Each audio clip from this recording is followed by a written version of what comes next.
Brampton doesn't look like Canada anymore, and everyone knows it, even if no one is allowed to say it out loud. A town that used to be farmland is now a city where entire neighborhoods speak one language, where student visas turn into permanent lives, where truck routes, diploma mills, temples, and basements fill faster than houses can be built, where longtime residents whisper, "This isn't my country anymore." We're Canadian, we're multicultural, but come on. If we're going to their country, we will have to adapt to their culture, right? They should do the same thing here. And newcomers say, "This is the only place we feel safe." This is a beautiful city and I like so much about things. I came here as a student. It's proud to be Canadian, yeah. We are Canadians, and I'm proud to be a Canadian. Some call it diversity. Some call it demographic replacement. Some just call it home. In this episode, we follow the uncomfortable reality Canada is arguing about everywhere, but most clearly in one place. You'll see the Punjabi pipeline that turned Brampton into a migration hub, the student-to-work-to-PR machine few politicians admit exists, the economic networks that thrive, and the systems that buckle under the pressure, the anger, the denial, the success stories, and the resentment growing quietly underneath. This is not a hit piece, and it's not a defense. It's a mirror. Because Brampton is not an exception. It's a preview. This is the human map. If you want to understand how countries actually change, not how they talk about change, subscribe. Before Brampton became a headline, it was a calculation, not a cultural statement, not a political message, a practical choice. Brampton sits close enough to Toronto to access jobs, but far enough to be cheaper than the core. It has highways, warehouses, logistics hubs, factories, trucking routes, and one of the largest international airports in North America just minutes away. For new arrivals, that combination matters more than symbolism.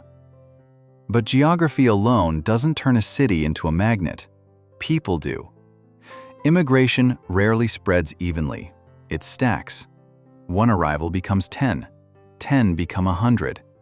Housing, jobs, rides, and information begin to flow through personal networks rather than official channels. Once a place reaches a certain density, it stops being a destination and becomes a default. That is what happened in Brampton. Punjabi immigrants didn't arrive randomly. They followed certainty. A phone number that would answer, a cousin who knew a landlord, a friend who could get them a shift by tomorrow morning. In a system where time equals survival, familiarity beats opportunity. This is how Gurpreet arrived. He didn't land with a dream of changing a city. He landed with 2 bags, a borrowed address, and one rule given to him before boarding the plane. Go where the people already are. Within days, he had a mattress in a shared house, a ride to a warehouse job, and a schedule that paid just enough to keep him moving forward. Brampton wasn't home yet, but it was functional. As more people made the same calculation, patterns formed. Houses filled faster. Streets changed rhythm. Businesses began to cater to the community that actually showed up every day. Grocery stores adjusted inventory. Restaurants followed demand. Signs appeared in familiar languages, not as declarations, but as responses. This is how cities transform quietly, not through invasion, through accumulation. Once a place reaches critical mass, newcomers stop asking, "Where should I go?" The answer is already decided. Brampton becomes the safe option, the place where mistakes are survivable, where help exists even if the system fails you. From the outside, it looks sudden. From the inside, it feels inevitable. And this is the first truth of Brampton. It didn't become an Indian hub because of culture. It became one because it solved a problem faster than anywhere else. Everything that followed, pride, tension, backlash, and power, grew from that simple logic. The top ethnic origin in the Brampton 2021 census data is India. Once Brampton crossed a certain threshold, something subtle changed. New arrivals stopped adjusting. The city adjusted to them.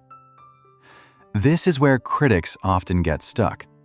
They see Indian grocery stores, Punjabi music blasting from cars, temples and gurdwaras rising next to strip malls, and they call it refusal to assimilate.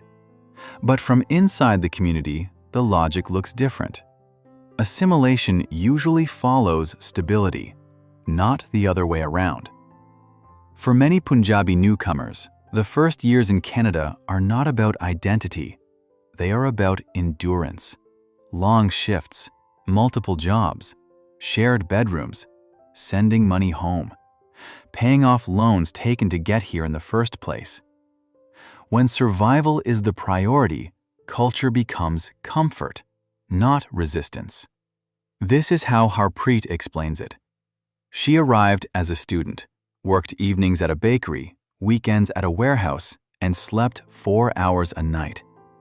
English came slowly, not because she rejected it, but because exhaustion leaves little room for learning.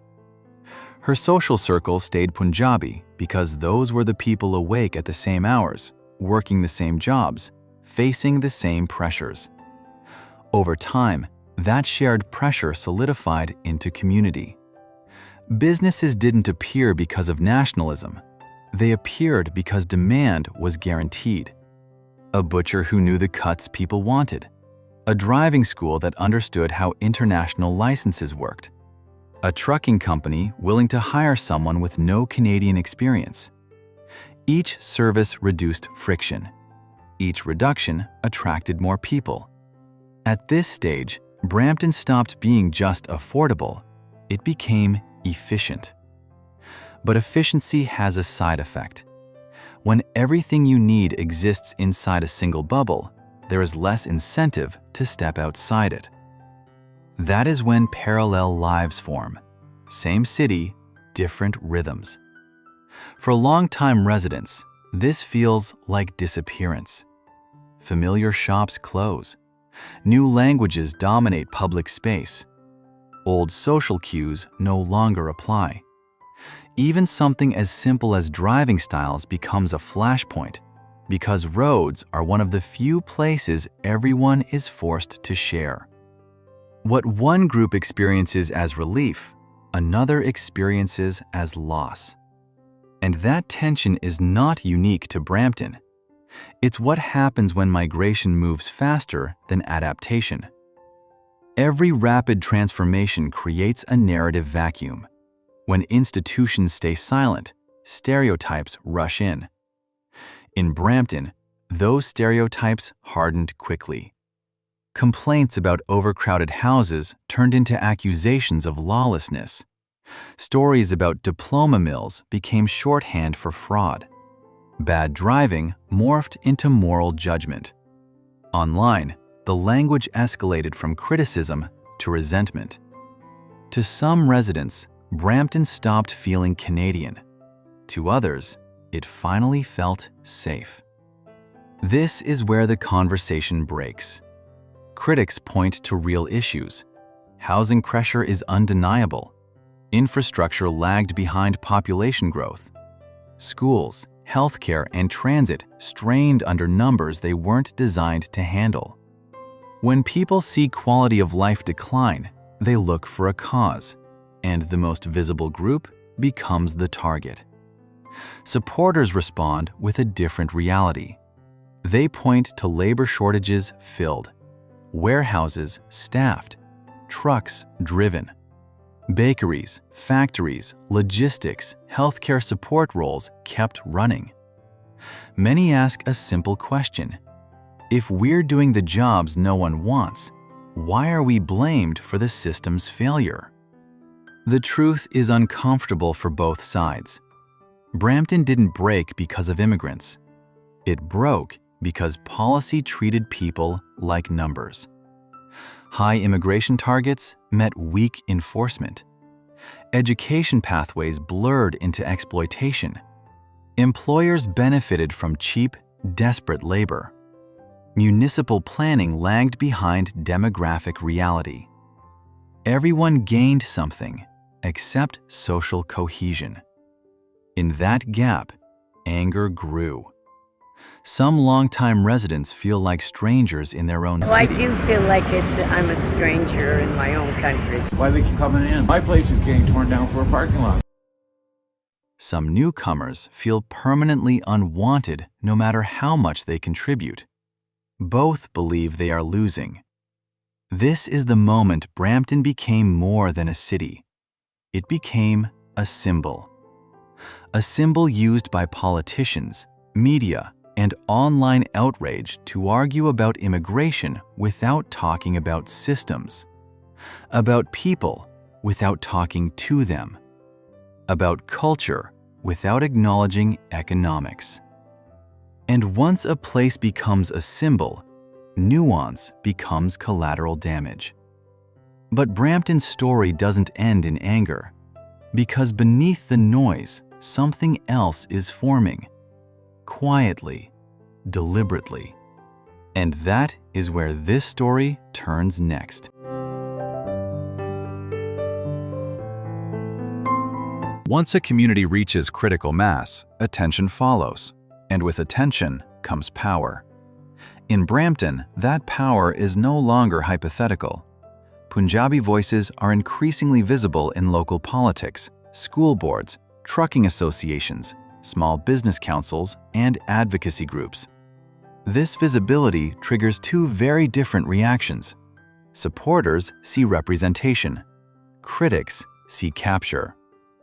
On one side, Punjabi Canadian politicians argue they are simply reflecting the city as it exists now. If a majority of residents share a background, representation should follow demographics. That's democracy doing what it's supposed to do. On the other side, many longtime residents feel unheard. They argue that decision-making now prioritizes one community's needs over shared civic norms. When they complain, they're often dismissed as racist, which deepens resentment rather than resolving it. This is where Brampton becomes politically radioactive. Debates about immigration caps, student visas, diploma mills, and border enforcement all funnel into one place. Brampton becomes the evidence used by every side: proof of success, proof of failure, proof of replacement, proof of opportunity. The loudest voices dominate the conversation. The quiet majority watches, frustrated. Inside the Punjabi community, the politics are not unified either. Some worry that clustering too tightly slows integration. Others argue that safety comes first and assimilation can wait. Many resent being blamed for policies they didn't create. What's clear is this: Brampton is no longer just reacting to immigration policy. It is shaping the national debate around it. And that makes everyone uneasy. Strip away the outrage, the viral clips, the stereotypes, and the shouting, and a simpler truth remains. Brampton is a city built faster than its foundations. People arrived quicker than housing. Growth outpaced infrastructure. Policy chased numbers, not cohesion. Punjabi migrants didn't take over Brampton by force. They followed affordability, networks, and opportunity, the same way every immigrant group before them did. Is it known back in India that Brampton is like that? Yeah, that's why we come here. Yeah. What makes Brampton different is speed. Change that takes generations elsewhere happened here in a decade. That compression magnified every friction point: language, driving, housing, public space, identity. For some, Brampton represents loss. For others, it represents survival. For many, it represents both at once. The city is now at a crossroads. It can harden into parallel lives where communities coexist without truly sharing space. Or it can slow down, recalibrate, and invest in integration that works both ways. That outcome won't be decided by slogans or comment sections. It will be decided by policy, planning, and patience. Because Brampton is not unique, it is simply early. Many cities across Canada, Europe, and beyond are moving in the same direction. Brampton just got there first and absorbed the shock publicly. Brampton is not a warning or a victory. It is a mirror. It shows what happens when migration moves faster than cities can adapt. This isn't about blaming Punjabis or ignoring local frustration. It's about understanding patterns of change. That's the human map. Not outrage, just patterns. Subscribe for more and tell us in the comments, is Brampton an exception or a preview of what's next?